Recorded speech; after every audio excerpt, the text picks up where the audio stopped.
duke qenë se ju vini pikërisht në një background si mjek, por edhe një profil akademik, duke qenë se jeni zëvendësdekan i fakultetit i Universitetit Mjekësisë dhe natyrisht keni një bilanc akademik profesional para se të bashkoheshit politikës.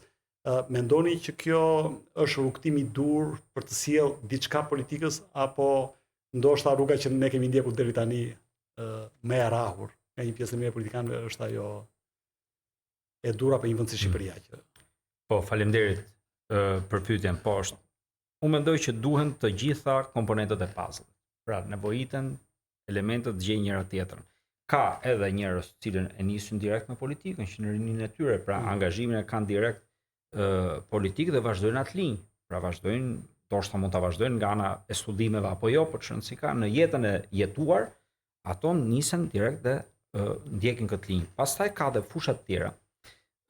Se patjetër po të flasim sidomos për mjekësinë apo fusha elemente të rëndësishme të fushave për ekonomia, inxhinieria, fusha që kanë rëndësi të madhe të kesh një background përpara, të kesh punu përpara, ta njohësh sistem, po jo thjesht në letra. Pra këtu bëhet fjalë ta kesh praktiku, se është komplet diçka tjetër. Fjalët, ato që dëgjon, protokollet, tjetër punë pastaj kur shkon terren dhe shef realitetin siç është. E për të bërë politika të shëndosha, për të bërë politika të qëndrueshme, për të bërë politika që sjellin shërbime ndaj njerëzve, duhet ta dish gjendjen ku je.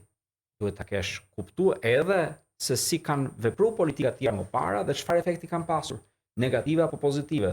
Dhe duhet ta kesh provuar rreth parë veten tënde. Un kam pas një profesor, ai jete lëndë kërkimore në Holland dhe na thonte gjithmonë, përpara se të bën një kërkim të caktuar, kur duhet bën një ekzaminim ke pacienti, bëni vetë atë ekzaminimin përpara, që të kuptoni se çfarë po i kërkon ti pacientit. Se duket gjë e thjeshtë për shembull, do bëjmë një rezonancë. Po ka njerëz që kanë klaustrofobi.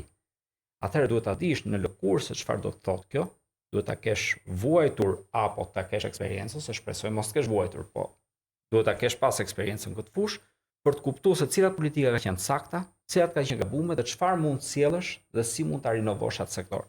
Prandaj disa sektorë caktuar po kanë nevojë që të kesh një eksperiencë më pashme, arsime, harrova arsimin, arsimi patjetër ka nevojë për të kesh eksperiencë më pashme, siguria. Edhe kjo ka nevojë për eksperiencë më pashme, pra nuk mund të vish direkt nga politika. Ndërkohë që politikanët pura, po themi ata që merr, edhe ata kanë vendin e vet. Pra këto duhet të integrohen njëri me tjetrin në një lloj dueti, një kombinim i përshtatshëm, i shëndetshëm, që të arrijë të shojë ke njerëz ato shërbime që kërkon të shkojë ke njerëz, në fund fare si do shkojnë. Arsyeja pse u bëra këtë pyetje është sepse duke referuar politikës britanike, që është një shkollë mendimi politik dhe veprimtarie publike, kujtoj shumë të kujtimet e Tony Blair, ai thoshte që kur erdhën në pushtet, fillimisht, ata ishin relativisht të rinj të gjithë. Pra qoftë ai Gordon Brown, të gjithë, dhe na doli një problem, tha, nuk ishin profesionistë. Dhe atëre u shpikën një Deus ex machina dhe nëpërmjet domës lordëve që dikur kishin lindur të tilla apo e kishin të trashëguar, ata arritën të fusin disa mjek, inxhinier, figura publike, ekonomist, jurist, të cilët mandej u katapultuan në poste qeveritare për të pasur edhe aktivizmi politik, por për të pasur natyrisht edhe njohësit e mirë të politikave publike. Vende të tjera kanë bërë të njëjtën gjë. Domethënë, pra kemi rastin e Cinque Stelle në Itali që vinin nga aktivizmi politik, apo rasti i Ciprasit në Greqi, por nga ana tjetër nuk dështuan të themi të prodhonin ndryshimet që populiste që kishin premtuar gjatë fushave. Ne po të kujtojmë pak një çik se me drejt ju merrni shembull nga vendet përparuara, unë do marr shembull nga vendi im, pra nga Shqipëria. Kujtojmë pak parlamentet e para shqiptare. Pra parlamentet e para shqiptare kanë qenë parlamente respektueme. Ato dy krahat kanë pas figura të mëdha publike, sociale, profesionale me radhë. Gjithashtu vlerësoi shumë dhe në sistemin tonë që kishte mazhoritar aso kohë. Kjo vlerësoi. Dhe duke në popullat që do kishte një përballje. A kujt vite i referoheni? Viteve 20-30 shekullit të kaluar apo viteve 90? Jam duke folur nga vitet 90 e mbrapa. Pra jam duke folur mbas mbylljes komunizmit. Dhe më pas, në momentin kur kjo u bë më e parëndësishme, kur u bë ai lloj sistemi që ju e dini tash listën e vendos kryesia apo kryetari i secilës parti, kjo pati një shift të madh. Dhe kur shkon ke ajo preferenca që kanë njerëzit, do vesh që njerëzit sërish të rikthehen aty ku kanë qenë përpara. Pra preferenca tyre shkon atje. Tani kjo është si një lloj pendulumi, pra shkon bëhet ekstrem nga i krah dhe kuptohet që është e nevojshme të rikthehesh drejt qendrës. Pastaj kur shkon merr nga krahu tjetër, kupton që prapë është rikthyer. Prandaj unë ju them, Bari Qendra ndodhet në një kombinim të shëndetshëm të gjitha figurave.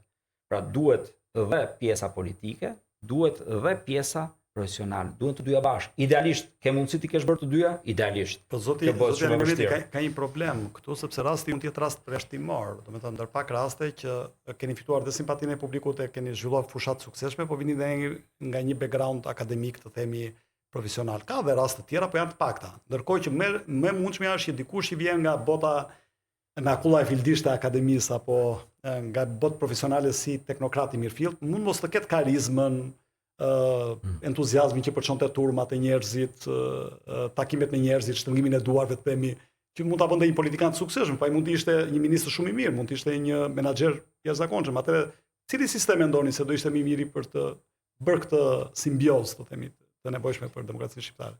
Po, jo, unë nuk jam krejtësisht i atij mendimi, pra po ta analizosh edhe zgjedhjet e fundit që neve patëm. Po të shohësh më të votuarit në secili qark, po flas për Partinë Demokratike, nuk po flas për Partinë Socialiste që ka diskutim komplet tjetër si zgjedh figurat e veta. E para për shembull rreth Gjirokastës është një profesoresh, Zonja Almakore, ja ku ke një tjetër akademike. I pari nuk fitoi si deputet. Nuk hynte. Pra, po flas për të parën sepse aty një vend ishte nga lista e mbyllur. Dhe nga lista hapur nuk hynte dot asnjë, po. E para doli një zonjë që është profesore.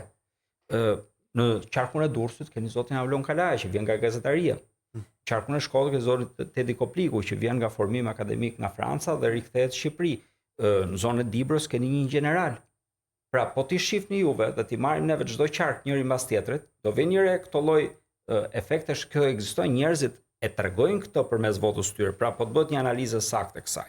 Megjithatë, neve jemi në një situatë ku është tjetër gjë të flasësh për vende ku kanë zgjedhje të lira të ndershme si Anglia, Greqia dhe neve këto mund t'i analizojmë pa pasur biese të ndryshme, dhe tjetër gjë është Shqipëria.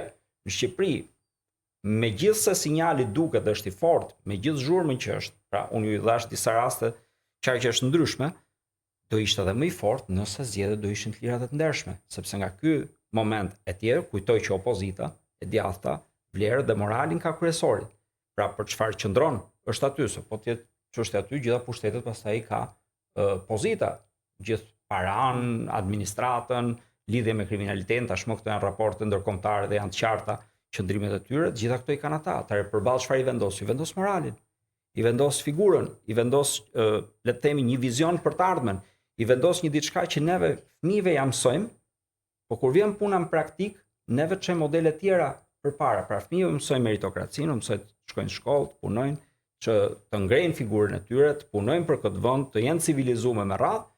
Dhe kur vjen dita, vin disa mjeshtra atje, se pak për 2-3 mjeshtra bëhet fjalë, çorodisin gjithë sistemin elektoral dhe sjellin një sistem elektoral që nga njerëzit nuk